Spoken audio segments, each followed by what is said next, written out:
let's take a picture and let's say 10 years down the line from now. What are we going to be saying about Ben Simmons? What are we going to be saying about Joel Embiid? Yep. You know, because we were comparing him to the next Olajuwon the way he started out, and to me that's high praise. Yeah, and folks, you gotta remember, these guys are young. Yeah. 19, 20, 21 years old. I mean, at most, somebody may be 22, which is young. Right. You know, especially like for basketball, that's extremely young. People don't understand it. You know, a guy really doesn't hit his peak in basketball until 28. 28, 29, that's when you're at your peak of your game. And I mean, that's when you start to, the game slows down. It starts to come in a different vision for you. And, you know, I didn't realize it till I was that age, you know, and I can see it now. You know, life starts to slow down a little bit. You know, when you're in your 20s, you're running around. You know, I get into a city at 3 o'clock in the morning. I still want to go hang out, knowing I got shoot around at 11 o'clock, because I can do that at 20 years old, or 21, 22, 23. Yeah. You know, once you start to get over that 25 and 26 hump, the game starts to become a little different. You've been in the league for 4 years. You've been in the league. You can understand what can go on, what the work is about, and you know.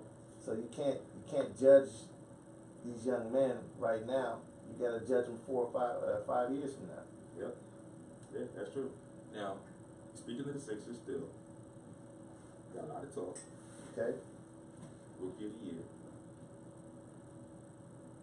I'm picturing it right now, and like I said, this is just me.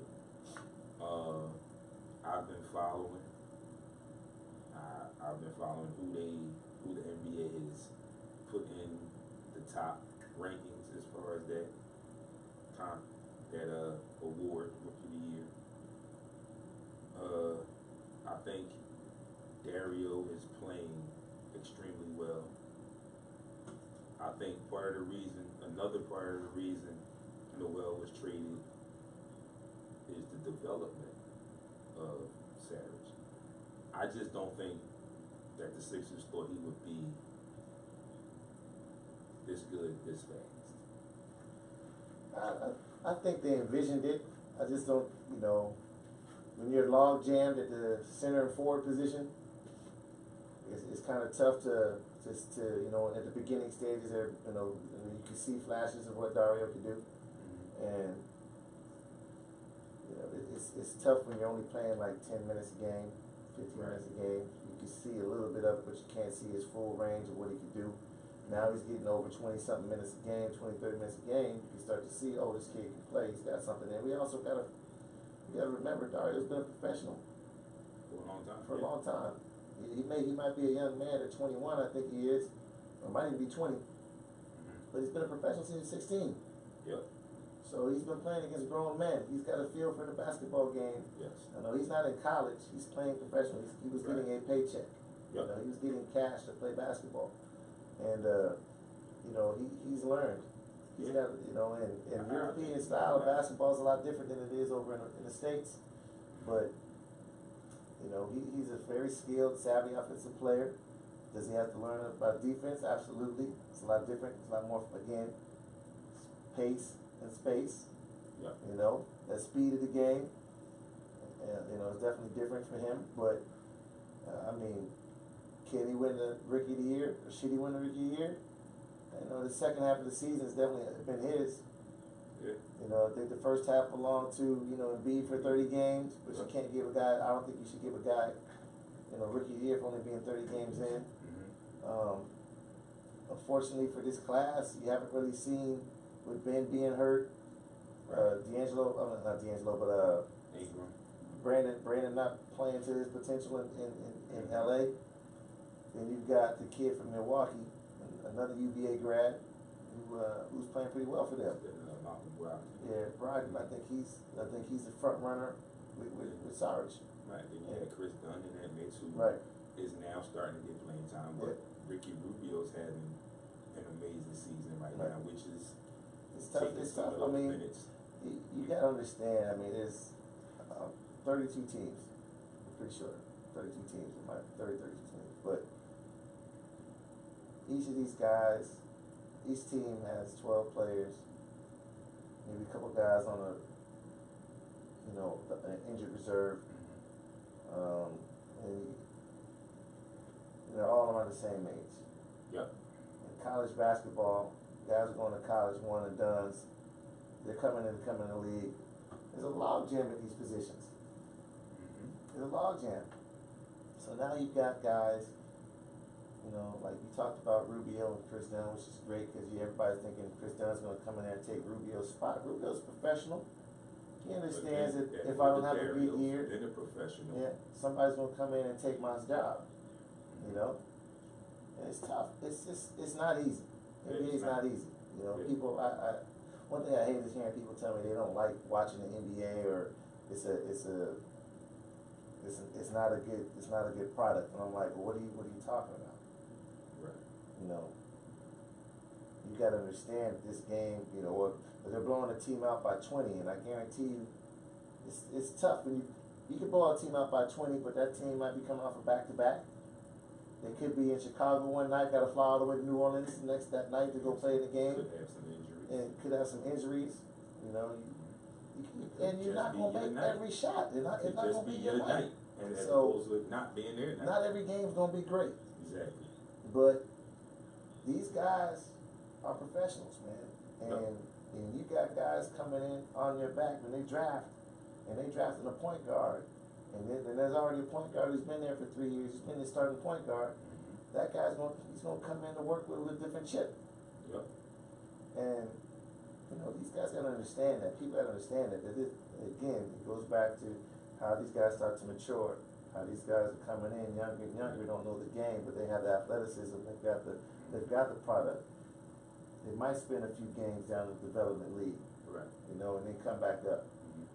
So I mean, the game is definitely different.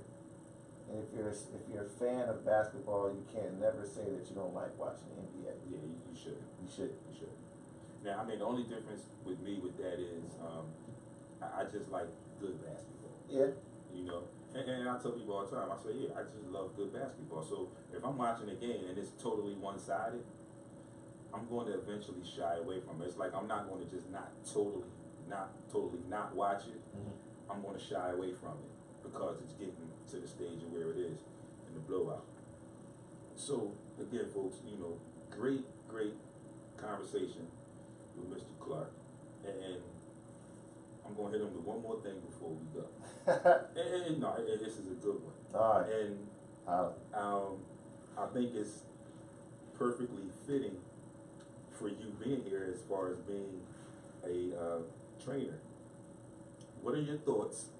How do you feel about players resting, stars resting in the NBA?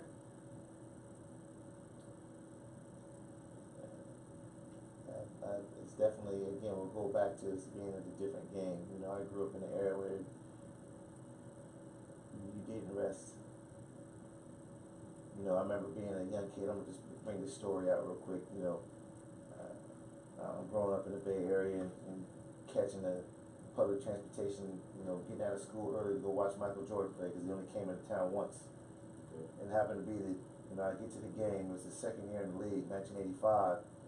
I'm there with my stepfather. First, got to the game maybe 4 or 5 minutes into the first quarter, and as soon as I get in the game, he goes down with a foot injury. I think it was pretty much his only severe injury he's ever had in the NBA, but it caused him to miss the rest of the season. Now, here's your idol, the guy you've been watching, and you love watching them on TBS because that's all you watched them on was TBS and TNT at that time, and he goes down with a foot injury. It's the only time they come into town. So when you're talking about rest and these guys resting, I think they should rest at home games. I don't think they should rest Like on the road. on the road. Okay. Now, I mean, if they're playing a Western Conference team, for example, let's just talk about it. We're talking about the Cavs, LeBron or Golden State. They play San Antonio 4 more times, so they're within their division. If I want to rest my team that I'm going to see 3 more times in the span of a month, okay, I get that. Was it a national televised game? Yes.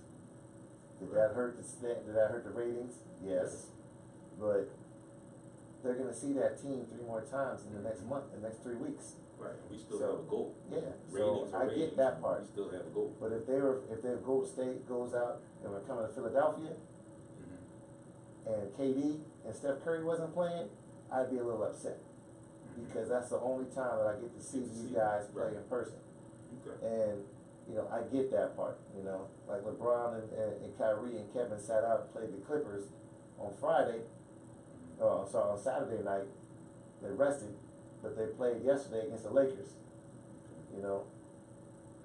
What about those Clippers fans? Now, granted, they're in LA, they're there for 2 nights, but the Clippers fans didn't get to see these guys perform, you know. And Kyrie was coming off a little nagging injury, but Kevin just came back, but and I can't really tell LeBron not to rest. The man's been going at it every day, I mean, for so long, so it's kind of tough. It's a tough argument, because then we got the older players talking about, well, we didn't rest 82 games when I was playing, we didn't get a chance to rest, our coaches made us play or something like that, but it's different now. Right. It's different now. Yeah, it's a lot It's different now. It's different. It's a different ball game.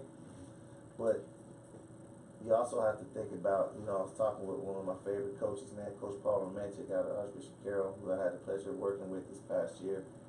And, you know, imagine a high school kid coming up to you and saying, Coach, I got to rest this game because we got a game. You know, we played, our schedule was Friday, Sunday.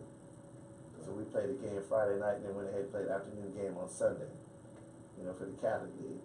What if a kid came up and said, hey, Coach, I'm going to sit out Friday's game because we're going to play Sunday afternoon? Imagine a high school kid telling you that, because that's what they're seeing now. They're seeing their pros rest up to play another game that might be more important. And not understanding that every game's important. Yeah, you're absolutely So, right. That could possibly be a whole nother show. it could be a whole other chapter right there. A whole you know? nother chapter. And with that being said, ladies and gentlemen, again, I thank Mr. Clark for being here, joining me in conversation. Great dialogue today, great dialogue. If you have any questions, comments, concerns about today's show, hit me up. You know, it's your boy D at sportsrap_D. Before I get up out of here, before you get into that, man, I gotta shout out a couple people, man, and sure. you know, we're talking about a place that I go to in Wayne, Pennsylvania, called Restore Cryo Sauna. It's like a cryo chamber, cryotherapy. You might want to check that out for athletes who, if you got some nagging injuries, such as a swollen ankle from playing basketball, you know, or a swollen knee, you know, that you see a lot of athletes today nowadays using what they call a cryo chamber instead of going into a bath, a cold tub. You know, we've got this cryo chamber. You know, we've got 2 stores in our area. You know, they just opened up a spot in Haverford. So, you know, if you get a chance, check out Restore Cryo Sauna in Wayne. You can look that up. Dr. Gray, she does great work out there. She's a great chiropractor as well. I want to shout out my boy Keith Gwynn from Championship Behavior. They sponsored me a little bit. And I got a couple people that I sponsored. And, you know, it's been a pleasure coming on today, man. I appreciate the barbershop talk is what I call it. You know, I don't feel like I'm in an interview, man. I just feel like we 2 guys right now sitting on our sofas, man. And I'm about to get my hair cut. Even though we both bald headed in here. We missing my man Baldy, we missing AG, you know, so I appreciate y'all. This is definitely what we do. And I will get Jay to send me all that information again. Absolutely. All the information will be posted on my social media as well. And like I said again, on Instagram, I am at sportsrap_D. You can find me on Facebook in the Facebook group, Friends Who Like Heat 100 Sports Rap. You can call out or you can reach out to Dwayne Gaines.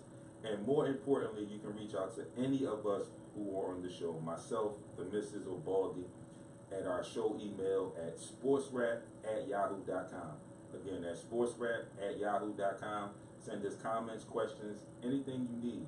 Give us show topics. They can reach out to me at ClarkJ22 @gmail, or I'm also on Instagram or Twitter, Same name, Clark J22. Y'all can reach out, ask me anything, anytime.